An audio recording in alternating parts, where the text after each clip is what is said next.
good afternoon and welcome to today's live chat about Love Island. I'm Frances Taylor. I'm Paul Jones. And we're going to be discussing all of the talking points from tonight's very explosive looking episode, I have to say. It looks like it's going to be a belter this evening. It looks tasty, doesn't it? It looks really good. So we're going to kick off, first of all, by talking about Alex and Ellie kissing twice. Kissing twice. Alex, Dr. Alex. Yeah, so I mean, we saw at the end of last night's episode, we saw him lean over for a little smooch. We don't know what the outcome of that was. We don't know how she reacted, but we do know. We do know now. It seems to have gone, as far as Alex is concerned, seems to have gone pretty well. I think so, yeah, hopefully. He seems very upbeat about it. And then there's a second kiss. There is a second kiss. With breakfast. With breakfast. And we don't know what happened in the interim between the first kiss and the second kiss overnight.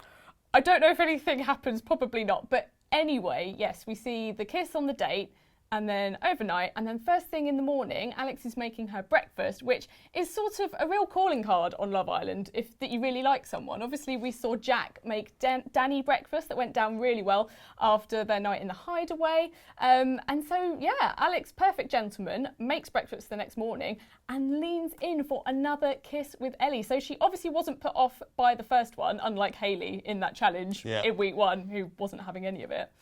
No, quite. And it's usually a good sign when you're together next morning for breakfast. That's usually a good sign, right? I don't know when the last time anyone made me breakfast was, but I'm getting a little bit jealous watching it tonight, I think.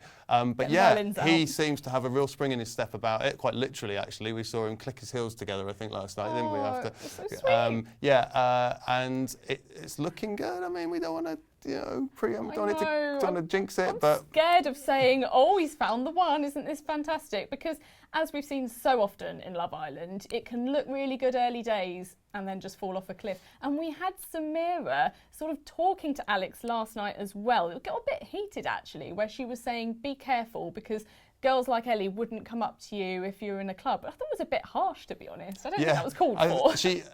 She's got two kind of potential reasons for saying that, hasn't she? She's kind of like, I'm your friend and I don't want you to, get your heart broken. But it's also, what happens to me when you go off with another girl? I'm the one in the friendship couple. So I don't know if it's self-preservation a bit as well. Probably a bit of both, yeah. Yeah, I just feel sorry for both Samira and Alex in this whole situation, really, because they obviously both really want to find someone. And it's not happened for either of them yet, but, maybe Ellie is the one for Alex. Also, I should say we are live, so do send any comments about what we're talking about. Do you think Alex has finally found the one in Ellie? Oh, let's hope so. So we'll move on as well now to talk about... Oh dear, this is just the worst love triangle of all time. Rosie being completely done with Adam. That's what she says in tonight's episode. She says she's completely done with him now. And you know what? I think Adam will survive that. I think he'll be okay with that. Yeah. He seems to really have his sights set on Zara now, doesn't he? Where have we heard that before, though? Well, no, true. I mean, I'm not saying it'll last, but I think that's where his focus is for the next 5 minutes at least. And I think that is very much reciprocated, isn't it? She seems to be really into him. They had a really good date, apparently. Went very, very well. Lots of sparks, and they feel like they've got a lot in common. And so, yeah, I think, and he kind of, it appears that in tonight's episode, he gives Rosie the cold shoulder. And that's what's kind of really, she's really not happy with. So, yeah, maybe we will not judge him particularly well for that, but I mean, it's not a huge surprise, is it really? It's not really, no. I mean, we saw this obviously with Kendall as soon as Rosie came in. He wouldn't give her the time of day, it was all about Rosie. And the second Zara walked in, and I remember actually Adam was asked by one of the boys, I think it might have been Jack, if you had Zara and Rosie standing in front of you and they both stepped forward, who would you pick? And without even breathing, he went, Zara. Well, he's just a very honest guy. He's honest. That's one word for it. I just want to ask you about this. So, yes, maybe the way he's treated Rosie, the way he's gone about this, it sounds like it's not very nice. But what are your thoughts on? We're 2 weeks in. You've met a person. You're with them for a few days, and everyone's saying, "Oh, it's like disloyal. It's really, But it kind of would be weird to go, oh, well, I know this person 3 days, we're definitely getting married, we're definitely going to be together forever. And so I feel like there is an element of it's valid to get to know someone else. the chances that you might meet someone else who you get on better with than someone you just met 3 days ago are still quite high. True, yeah, and I do agree with that. And I think, doesn't want to put all his eggs in one basket. I think we hear him say that tonight, actually. Sure we do, yeah. All of Adam's eggs are not in Rosie's basket. But I don't know. It's just how many eggs do you get though? Well, exactly. I think he's run out of eggs. Yeah. It's just really difficult with Adam because I do agree with you. But I think that if there are girls coming in that he is interested in and there are more of his type and he wants to get to know them, that's fine. But is it going to be a weekly basis where as soon as a new brunette walks in the villa, he's like, right, I don't care about this? Yeah, no, I mean, that's absolutely right. There has to come a point where it's, okay, I'm going to stick at this point because otherwise you'll... Also, he must know that if he's got, when you get towards the end of the series and you're starting to realise again, or if you haven't already, this is a game, he's going to know that if he wants to do well, he's going to need to have been in a couple for a reasonable amount of time. Exactly, and also he needs to be likeable and the public want to get behind him. And I think at the moment they don't really, and especially because tonight, I think we're going to feel really sorry for Rosie actually, because there's quite a few scenes where she's really tearful. She's confiding in the girls over feeling like a bit of a mug, to be honest, because she got really intimate with Adam a couple of days ago, as we all saw,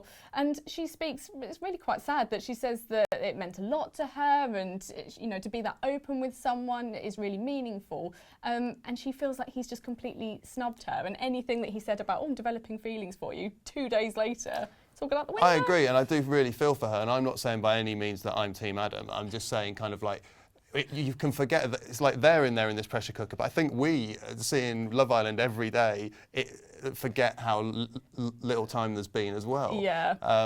But yeah, it doesn't sound like he's dealt with it very well, so. Not really. He's not coming across as the most likeable guy in the villa, that's for sure. So also what happens tonight, another big talking point, are Wes and Laura drifting further apart. Now, we saw this last night. As soon as Ellie walked in, Laura's back was right up because she was saying she's got blonde hair, she's got blue eyes, she's got freckles, she's basically me.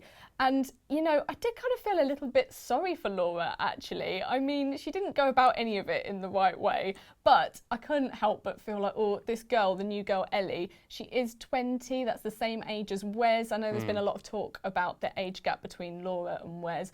And, even Wes acknowledges it in tonight's episode saying, well, Ellie is more my age, maybe we might have more in common. Yeah, one of the things I find strange about these people in Love Island is like these people. Well, very much younger people than me that, I'm completely out of touch when it comes to. But is that the people have a type, but their type is literally the colour of someone's hair. Yeah. Like, your type is brunette or blonde. Yeah, that's two types, yeah. It's like, those are the two types of women. Like, I mean, apart from, personality being another thing, even you'd think sort of facial features, kind of like body type, or thing might kind of come into it. Oh. No, I'm just putting aside personality for a minute, as a lot of them do. But anyway, no, that's just an aside.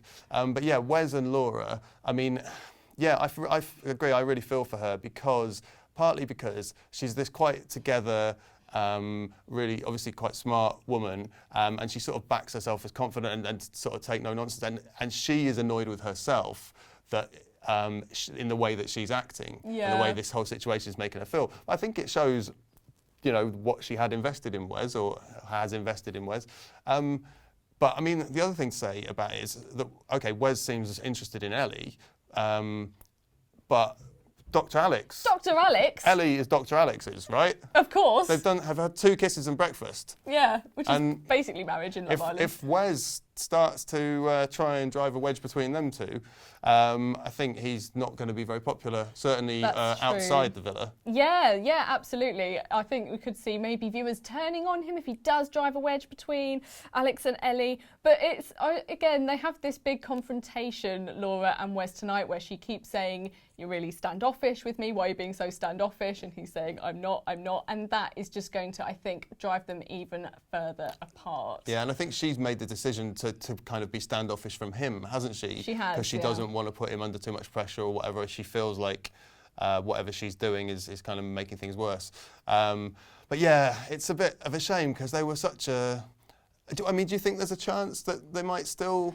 Well, do you know what? I've Bring been it back? thinking, pretty much since they got together, I thought, a bit cynical, but I thought as soon as someone else walks in this villa who one of them fancies even a little bit, that will be the beginning of the end of them. And I kind of think that is what's going to happen. And you thought that from both sides? Yeah. She would do that and he would do that? Yeah, absolutely. And I think Wes has just beaten her to it, basically. I can't stop thinking about the romantic date in the courtyard outside the church, where they were talked just about like, marriage had and so much in babies common and living kind of, together. I was, that's the thing. This shows how easily you can get sucked into a 3-day-old relationship, because I certainly was.